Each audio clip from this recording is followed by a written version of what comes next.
ॐ नमः सिद्धेभ्यः। ॐ नमः सिद्धेभ्यः। ॐ नमः सिद्धेभ्यः। सरस्वती नमस्तुभ्यं वरदिकामरूपिणीं विद्यारंभ करिष्यामि सिद्धि भवतु मे सदा। धर्म स्नेही बंधुओं, घर घर पाठशाला हर घर पाठशाला के अगले भाग की ओर हम बढ़ते हैं।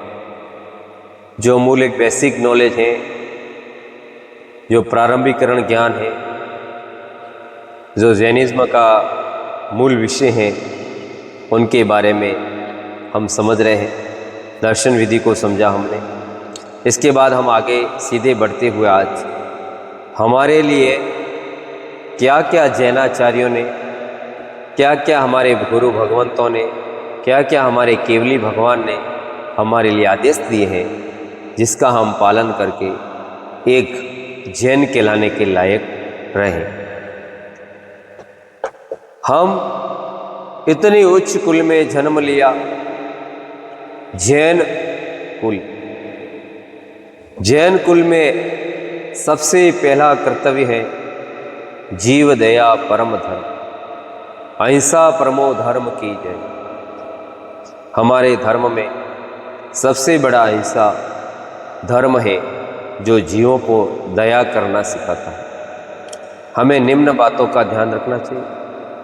जैन दर्शन इतना सूक्ष्म दर्शन है, इतनी सूक्ष्म बारीकी से हमें समझा रहा है कि हम किसी भी मच्छर, मक्खी, चींटी, खटमल, बारीक जीवों को हमारे द्वारा घात नहीं होना चाहिए, चाह करके भी नहीं मारना चाहिए। जैन दर्शन एक ऐसा दर्शन है, किसी जीव को वेदना नहीं देना चाहता, किसी जीव को मारना नहीं चाहता, किसी जीव पर हमें मारने का भाव नहीं रहता। इतना तक आचार्यों ने तो इतना कहा कि एकेंद्रीय जीव को भी घात नहीं करना चाहिए। जमीन पर देखकर चलना चाहिए, घास पर नहीं चलना चाहिए, हरी घास पर बिना मतलब के फूल पत्ती नहीं तोड़ना चाहिए बिना कारण से। पानी फैलाना, बिजली जलती हुई छोड़ देना, फालतू पंखे चालू रख देना आदि जीव हिंसा होती है। अन्य कार्य नहीं करना चाहिए, इसमें वायु का एक जीव मर जाते हैं। जैन दर्शन इतनी बारीकी से मुझे समझा रहा है कि हमें कैसे छोटे छोटे कार्य भी नहीं करना चाहिए। अभी वर्तमान की सरकारें भी इस पर फोकस कर रही है, बिजली बचाओ, पानी बचाओ। ये जैन आचार्यों ने करोड़ों वर्ष पहले कह दिया कि पानी बचाओ, बिजली बचाओ, जल बचाओ, प्रकृति का संरक्षण करो। हमारे जैनों के सिद्धांत इतने बढ़िया है कि जिससे प्रकृति का संवर्धन होता है। प्रकृति को सुरक्षित रखने का अगर कोई है तो हमें जैन दर्शन से प्राप्त हो रहा है। जैन दर्शन में हम अनेक अभक्ष्य पदार्थों का भी त्याग किया हुआ है। डबल रोटी, विदेशी चॉकलेट, बिस्कुट, चर्म से केक, जलेबी, प्याज, लहसुन, गोभी, बैंगन, रतालू आदि जमीन कंद भी नहीं खाने का नहीं खाते हैं, निषेध किया है। आलू, मूली, गाजर आदि सब्जियां नहीं खाने चाहिए। बैंगन दाल से, बेसन या दाल से बने हुए दही के पदार्थ, द्विदल नहीं खाना चाहिए। साबुन, टूथपेस्ट, शैम्पू, अनेक सौंदर्य प्रसाधन के आइटम, लिपस्टिक आदि खून से बने हुए शुद्ध पदार्थ भी हमारे लिए निषेध है, इनका इस्तेमाल नहीं करना चाहिए। रेशम के, मखमल के जो जीव हिंसा होती है, कमीज, कुर्ता आदि भी नहीं पहनना चाहिए। चमड़े की बनी हुई वस्तु, पर्स, बेल्ट, बैग आदि का इस्तेमाल भी नहीं करना चाहिए। हमारे जैनाचारों को एक ऐसी चीज़ों के द्वारा जिसके अंदर किसी जीव को वेदना हुई, कष्ट हुआ, ऐसी चीज़ों का बिल्कुल निषेध बताया है। क्योंकि हम जैन हैं तो जैनों के संस्कार हमारे में पल्लवित हो, हमारे को देख के मालूम पड़ जाए कि ये जैन है। और दूसरी बात, हमारे अहिंसा धर्म का पालन हो। जैन धर्म का मूल लोगो ही है परस्परो गुरहो जीवाना। सभी जीवों के प्रति जैन धर्म और जैन धर्म के अनुयायी सभी जीवों के प्रति दया करते हैं, क्षमा करते हैं। सभी जीवों के प्रति कोई राग द्वेष नहीं, किसी मारने का भाव नहीं।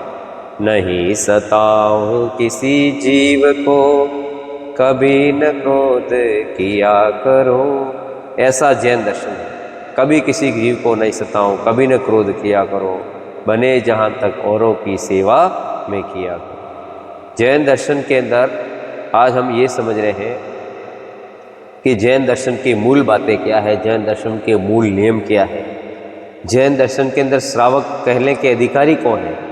इन चीज़ों का प्रयुक्त नहीं होना चाहिए।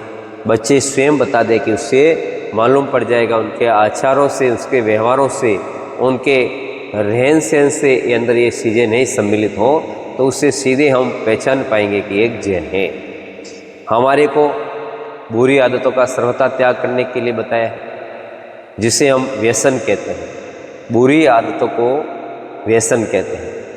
अब बहुत से लोगों को पढ़ाया जाता है व्यसन किसे कहते हैं। हमारे जैनों के नियम क्या है। व्यसन यानी जो चीज़ें त्यागने योग्य हैं, हमारे वो आदत में नहीं आना चाहिए। वो आदत अगर पड़ गई तो उससे इतिहास गवाह है कि पूरे हिंदुस्तान में, पूरे विश्व में, पूरे आर्यखंड में अगर इन आदतों के कारण बड़े बड़े विश्व युद्ध हुए, बड़े बड़े युद्ध हुए, उन व्यसनों को हमें त्यागना चाहिए। सबसे पहले व्यसन 7 है। व्यसन 7 है। सबसे पहला व्यसन है जुआ खेलना। वर्तमान में आजकल गेम खेल रहे हैं, पबजी गेम आ गए, ये गेम आ गए, पैसों के गेम आ गए, वी5 आ गए, अनेक गेम वर्तमान में बच्चे लोग खेल रहे हैं। वो सर्वथा हमें नहीं खेलना चाहिए। जैनाचारों में उसका सर्वथा निषेध बताया। जुआ खेलने से हार जीत की भावना आती है, ताश खेलने से उसमें हार जीत होती है, चट्टा लगाने से हार जीत होती है, शेर खेलने से चट्टा लगता है, जिसके बाद में जैन दर्शन में मैच, सुनाव, चट्टा करना, जुआ खेलाना कहलाता है। ये भी हमारे जैनाचारों में नहीं आते। लेकिन ऐसा नहीं कि आपका बच्चा अगर इससे खेलने का इच्छुक है, हार जीत की प्रतीति से नहीं, तो वर्तमान में सब तो व्यसन के अंदर ही आ रहे हैं। लेकिन अगर किसी का बच्चा मैच खेलता है तो क्या उससे दोष बंद होगा, प्रश्न उठ सकता है आपके मन में। तो विचार करना चाहिए। वो वर्तमान में हार जीत की भावना को छोड़ करके वर्तमान में ये खेलने वाले लोग हैं, उसके बदले में उनको पैसा प्राप्त होता है, उनको राशि प्राप्त होती है, फिर एक आदत होती है, योग हो जाता है, क्रिया हो जाती है। लेकिन कई विरोध के भाव से खेला जा रहा है, किसी के कसाय के भाव से खेला जा रहा है, हार जीत के खेल से खेला जा रहा है। हम खिलाड़ी हैं, हमारा मनोबल तो जीत की होना चाहिए। तो ऐसे समय पर हम उसको मूल दोष तो है, व्यसन में आ रहा है, लेकिन उसको हम दोष में नहीं जाना जाता, क्योंकि अपने कमाने के लिए भी आज बच्चे जा सकते हैं। तो इस विषय पे हमें थोड़ा बहुत दोष नहीं माना जाता है। जैसे आजकल शेयर मार्केट के अंदर भी लोग पैसे लगा रहे हैं, तो क्या व्यापार नहीं करेंगे। अभी व्यापार बन गया, कहीं पे एक साथ चीज़ों का पैसा लगाया, लेकिन विवेक से लगाना चाहिए, उसमें अपना घर नहीं निकल जाए, बर्बाद नहीं हो जाए। अगर पैसा है तो उसका व्यापार करेंगे भाई, तो विवेक का इस्तेमाल होना चाहिए। क्रिकेट खेलेंगे, हो सकता अपना जैन आदमी कोई आगे जाएगा तो वो भी खेलना चाहिए। ऐसा उसके भावना थोड़ी है कि मैं इसके कारण में, इसके झगड़े के कारण इसको हार जीत का बदला लूँगा। ऐसे भाव मन के अंदर कषाय के भाव उत्पन्न नहीं होना चाहिए, क्रोध नहीं आना चाहिए उसके बीच में। ऐसे भावों से नहीं खेलना चाहिए। अब दूसरा है जुआ, तो ठीक है, उसके बाद में अगला है मांस खाना। सबसे निष्कृष्ट कृत्य है, वो जैन समाज का कोई व्यक्ति नहीं करता है। जैन कुलाचार में जन्म लेने वाला मांस खाना, किसी जीवों को मारकर खाना, मरे हुए जीवों को पका के खाना, मरे हुए जीवों का कलेवर खाना मांस कहलाता है। जैसे नॉनवेज, अंडा खाना, पेस्ट्री खाना आदि मांस खाने से हिंसक और निर्दयी होता है। किसी जीव को कितनी वेदना होती है। आजकल तो टीवी पे ऐड दिखता है, संडे मंडे रोज खाओ अंडे। ये सरकार को क्या प्रस्तुत करना चाहती है कि जिन जीवों से जन्म लिया हुआ किसी के अंग से निकला हुआ जीव खाना पापों में गिना जाता है हमारे अंदर। इस प्रकार मांस खाना भी एक व्यसन है। तो किसी जीवों को पीड़ा दे करके उससे निकला हुआ पदार्थ, यहाँ तक तो मरे हुए जीवों के चमड़ों के बेल्ट तक नहीं पहनते, तो मांस खाने की बात बहुत दूर हो। तो हमें किसी का जीव को वेदना से हमें जैसी पीड़ा होती है उसी प्रकार दूसरे जीव को पीड़ा होती है। जिस प्रकार हम उन फलों को खा सकते हैं जिसके अंदर ज्ञानाचार का वर्णन बहुत से लोग उदाहरण दे देते हैं कि तुम फल तो खाते हो, उसमें भी दोष होते हैं। एकेंद्रीय जीव तो है, एकेंद्रीय पादप है, वनस्पति का ही जीव है, लेकिन जिसको काटने पर पुनः उगा आता है उसको हम खा सकते हैं। जैसे आम, वृक्ष, गेहूँ, मक्का, उसको हम काटते हैं और पुनः उसके अंदर ज़मीन पे डालते हैं तो उग जाता है। अब किसी जीव को काटोगे फिर उसको बचा के रखोगे तो क्या उसका वापिस अंग उग के आएगा? नहीं आएगा, वो नष्ट हो जाएगा, उसका प्राणांत हो जाएगा। पंचेंद्रीय जीव, तो ऐसे पंचेंद्रीय जीव को मारने का कतई उल्लेख नहीं है। द्विंद्रिय जीव को भी मारने का उल्लेख है। आरंभी, बहुआरंभी हिंसा के द्वारा हमारे उद्योग में, व्यापार में हिंसा होती है, उसके लिए भी हम रोज जाके भगवान की पूजा आराधना करके, अभिषेक करके उसका प्रायश्चित करते हैं। हमको जवाब देना है। जैसे वृक्ष है, बहुत से लोग वापस आपको समझाएंगे अन्य मत से, अन्य समुदाय से, आप तो वो खाते हो तो हम इसको भी खा सकते हैं। नहीं, उसके अंदर रक्त नहीं होता है, उसके अंदर चिल्लाहट नहीं होती है, वो जीव चिल्लाता नहीं है, रोता नहीं है, वेदना नहीं होती है, उनकी पांचों इंद्रियां नहीं होती है। एकेंद्रीय जीव है जिसके अंदर उन पादप से निकला हुआ पदार्थ, उससे उत्पन्न हुआ पदार्थ हम भक्षण कर सकते हैं, खा सकते हैं, अपने जीवन में उपयोग कर सकते हैं। फिर उसके लिए भी हम पश्चाताप करते हैं। हमारे गुरु तो उसके लिए सामयिक करते हैं, क्षमा मांगते हैं बार बार कि उनको भी वेदना ना हो। कितना सूक्ष्म धर्म। तो यहाँ पर हमको समझना है, मांस खाना, उसको खाने वाला निर्दयी हो जाता है। एक अंगुली हमारी कट जाए तो हमें कितना कष्ट होता है, कितना दुख होता है। हम अपने बच्चों को झिलाने के लिए किसी जीव को मारते हैं, उस जीव को कितनी वेदना होगी, कितना दुख होगा, हम तो ऐसा देख भी नहीं सकते। तो बंधुओं, मांस खाना हमें सर्वथा, किसी चीज़ में भी अगर मांस का अंश भी आ रहा है या प्रयुक्त हो रहा है, उसका तुरंत त्याग कर देना चाहिए। जो बच्चे हैं आजकल डेयरी प्रोडक्ट में बहुत सी चीज़ें ऐसी हैं जिसके अंदर हमें भ्रष्ट करने के लिए कुछ चीज़ें उसमें मिलाई जाती है, चर्बी आदि का इस्तेमाल हो रहा है। हमें घी कम से कम खाना चाहिए, घर से बना हुआ शुद्ध मलाई का घी खाना चाहिए। इस बात का हमें विवेक रखना चाहिए कि और हो सके तो बहुत कम ही खाना चाहिए। इसीलिए तो आदिनाथ भगवान ने कहा, ऋषि बनो या कृषि करो। सभी जीवों को उपदेश दिया कि तुम कृषि करो और कृषि से खुद के हाथ से उत्पन्न करके उस जीवों से उत्पन्न होने वाला शुद्ध पदार्थ खा सकते। मैं तो कहता हूँ, आज जैन समाज के अनेकों प्रतिष्ठाओं में करोड़ों का खर्च हो रहा है। उन पैसों को बचा करके समाज की बड़ी बड़ी गौशालाओं का निर्माण होना चाहिए। बड़े बड़े जीवों के संस्थान खुलने चाहिए जिसके अंदर बड़ी बड़ी जीव है जो मारने लायक नहीं है। कोई जीव मारने लायक नहीं, हर जीव को स्वतंत्र सत्ता मिली है, उसको जीने का अधिकार है। उसके अंदर एक आत्मा है, भगवान आत्मा है। जैन दर्शन तो प्रत्येक जीव में आत्मा देखता है। और फिर उन जीवों की बड़ी बड़ी गौशालाओं से उत्पन्न होने वाला पदार्थ हम सब खरीदें और शुद्ध पदार्थ हम खाएं। और हमारे समाज से भी बहुत से ऐसे लोग हैं जो निच्ची वर्ग के हैं। हमारे समाज में भी बहुत से ऐसे भाई हैं जिनको बेरोजगार हैं, जो हमारे ब्राह्मण आदि, क्षत्रिय आदि हमारे जैन समाज से हैं या अन्य समाज से हैं। उनको उन पे काम लगा करके आज नए नए आधुनिक तरीके से उसका डेयरी प्रोडक्ट का उत्पादन हमारा स्वयं का होना चाहिए। बड़ी बड़ी मात्रा में कृषि भूमि लेना चाहिए। हमारे साधुओं को उपदेश देना चाहिए कि बड़े बड़े पंच कल्याणों के अंदर खर्च होना है, अच्छी बात है, होना चाहिए, लेकिन बड़ी बड़ी शादियों में भी करोड़ों का खर्च होना वो अपव्यय करके हमें ऐसे केंद्र खोलना चाहिए जिससे हमें शुद्ध सामग्री प्राप्त हो जाए और शुद्ध सामग्री प्राप्त हो जाए और सही रेट में प्राप्त हो, जिससे हमारा आरोग्य और शरीर दोनों अच्छा रहेंगे।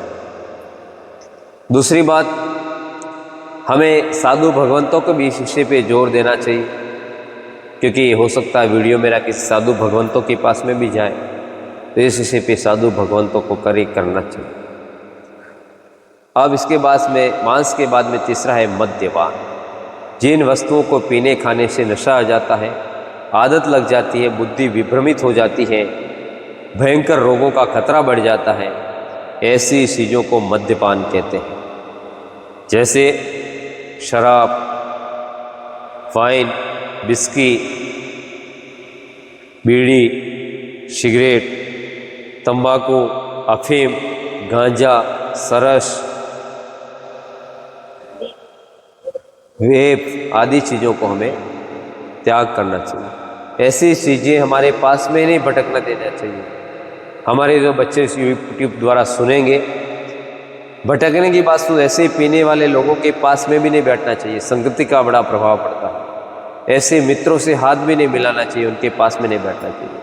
दूसरी बात, हमारे खाने के भोजन के टिफिन को कभी खिला देना चाहिए, लेकिन किसी का टिफिन अपने को खाना नहीं चाहिए। ये बात हमारे मूल माता पिता को, बच्चों को संस्कारित पाठशालाओं के द्वारा ये समझाना चाहिए, नियम लेना चाहिए। पहला हुआ जुआ खेलना, दूसरा हुआ मांस खाना, तीसरा हुआ मद्यपान, चौथा है वेश्यागमन। अब बच्चों को समझ में नहीं आ रहा वेश्यागमन क्या है। वेश्या यानी किसी पराई स्त्री, बाजारू स्त्री, अनुचित स्त्री से, पराई स्त्री से अनर्गल संबंध रखना, खोटी प्रवृत्ति करना, ये सारे नरक और निगोद के कारण, त्रिंच के कारण। हमें ऐसे खोटे कर्म करने पर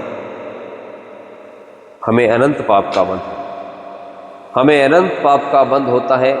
अनुचित संबंध रखने से हमें अनेक पाप का बंध होता है। आजकल तो ऐसी ऐसी बीमारियां हो गई है कि उसके बाद में अगर खोटे कर्म करेंगे तो उस व्यक्ति के पास कोई बैठना भी पसंद नहीं करेगा।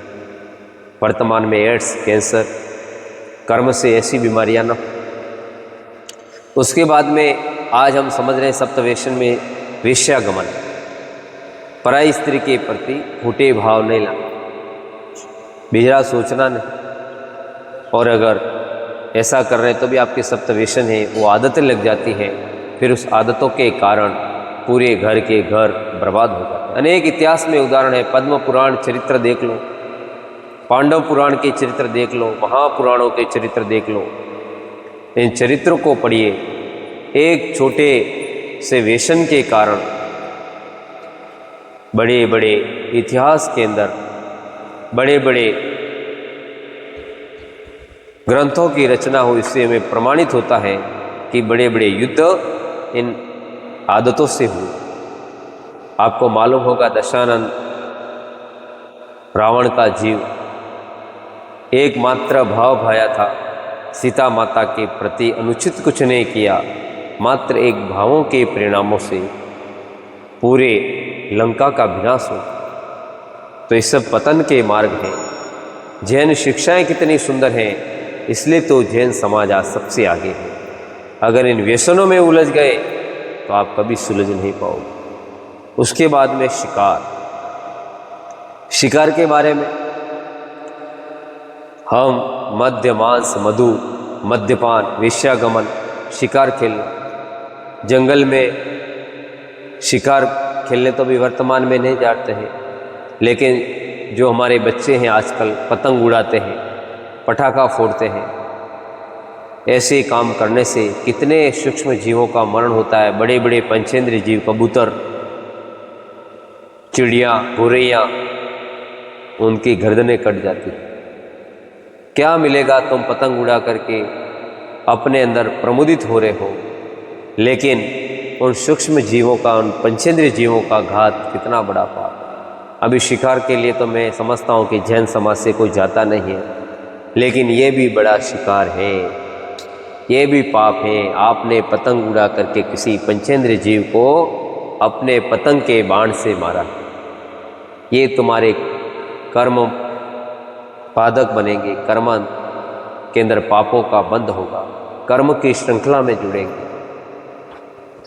तो हमें हमारे बच्चों को ये संस्कार देना चाहिए, चाहे कितने लाडले हो, अच्छे हो, उनको शिकार के अंदर पतंग उड़ाना, पटाखे फोड़ना, ये सारे क्रिया करने से वायु का एक जीवों का घात होता है। कितने सूक्ष्म जीव मर जाते हैं बेचारे, जिनका हमारे कोई मारने का भाव नहीं रहता है। इसलिए हमको समझना है कि हमारी जैन धर्म की लौकिक शिक्षा क्या शिक्षा दे रही है। बहुत से लोग मोबाइल के द्वारा भी, गेम के द्वारा मारते हैं। ऐसे गेम को भी नहीं खेलना चाहिए जिससे हमारे भावों में दया करुणा समाप्त हो जाए, हमारे मन में किसी के प्रति दया नहीं हो। इसलिए ऐसे गेम से भी दूर रहना चाहिए। जिसके बाद में चोरी करना या आदतन किसी को अच्छी लगने वाली वस्तु को देख करके अपनी नीति खराब करते हैं और बिना बताए, बिना उठाए, बिना सोचे उस चीज़ को उठा कर ला आना भी चोरी कर। बहुत से लोग ऐसे भी हैं, मंदिरों में भी चोरी कर लेते हैं, मंदिरों की चीज़ें उठा के लेके आए होते हैं।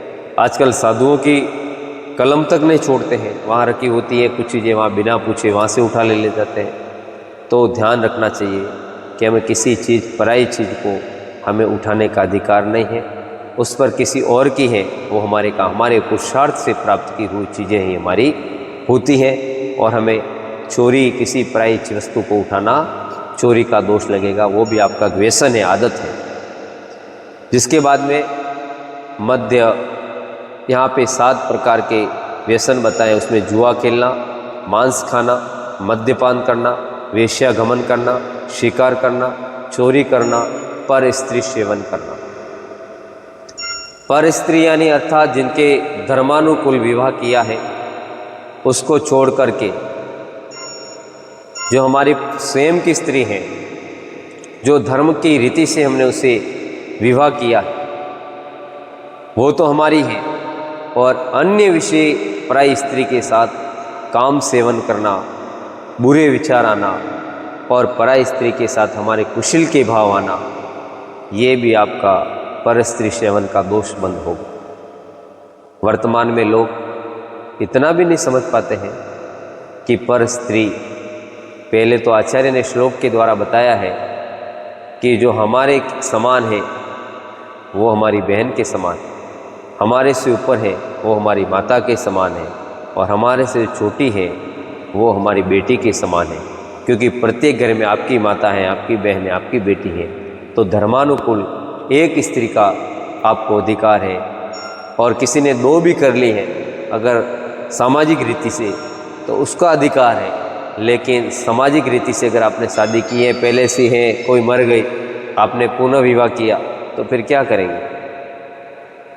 करना नहीं चाहिए। जैन दर्शन तो ये कहेगा।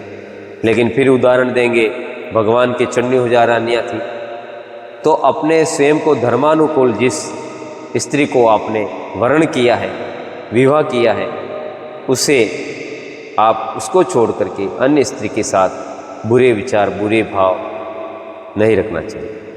तो यहाँ पर हम 8 मूल गुणों के बारे में, 7 प्रकार के व्यसन, अब 8 मूल गुण को हम समझेंगे। अब 8 मूल गुण कौन कौन से हैं? मूल का मतलब होता है मुख्य, स्तंभ, जड़।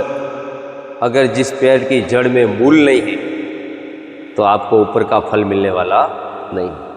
जो मूल चीज़ों को छोड़ देंगे, मूल बातों को छोड़ देंगे, उसी प्रकार इन्हें मूल गुण का है। यह व्यसन है, ये तो आदत है, और आदतों में हम पाप कर बैठते हैं, और आदत के बाद में आते हैं मूल गुण।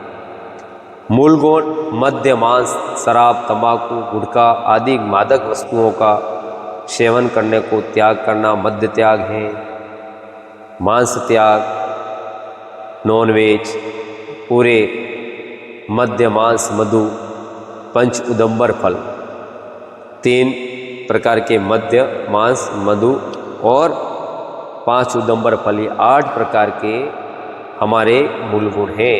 इन्हें हमें मूल गुणों के अंदर स्वीकार करके इन सभी चीज़ों का त्याग करना चाहिए। मद्य यानी शराब, जो नशीली वस्तु हैं उन्हें हम मद्य का है। मांस, नॉनवेज, अंडा, केक, विदेशी टॉफ़ियाँ, चीज़, बाज़ार की आइसक्रीम, पूरे इन वस्तुओं को हम मांस कहते हैं। मधु यानी जैनाचार में, अन्य मतों में तो इसे श्रेष्ठ माना है, लेकिन जैन दर्शन में इसका अनंत पाप बताया है। मधु यानी शहद अनंत जीवों के घात से उत्पन्न होता है। उसमें मधुमक्खी का मल होता है, उसका उगल करके उसके अंदर अंडे होते हैं, अपवित्र पदार्थ हैं, उसको हमारे लिए त्याग करना चाहिए। 5 उदंबर फलों में, जिसके अंदर असंख्यात त्रस का एक जीव उत्पन्न होते हैं, सूक्ष्म जीव उत्पन्न होते हैं, बड़, पीपल, पपर, कठोमर, पाकर, इन 5 फलों को उदंबर फल कहते हैं। बड़ के वृक्ष, पीपल के वृक्ष पे उगने वाले उमर, कठोमर, इनके मध्य में अनेक सूक्ष्म त्रस जीव पाए जाते हैं, जिनके खाने से अनगिनत त्रस जीवों का घात हो जाता है। अतः इस सब का त्याग आवश्यक है। इन सब जीवों को दोष बंद हो जाता है, क्योंकि हमारे पेट भरने के लिए हम सूक्ष्म जीवों को, हमारा जैन दर्शन तो इतना बारीक है, बड़े जीवों की छोड़े सूक्ष्म जीवों का भी घात नहीं करना चाहता है। तो हमको ये समझना चाहिए, साप्त व्यसन की अगर हमें आदत लग जाती है तो बड़ी मुश्किल से छूटती है। बहुत पाप का बंध होता है, इस लोक और परलोक में बदनामी होती है।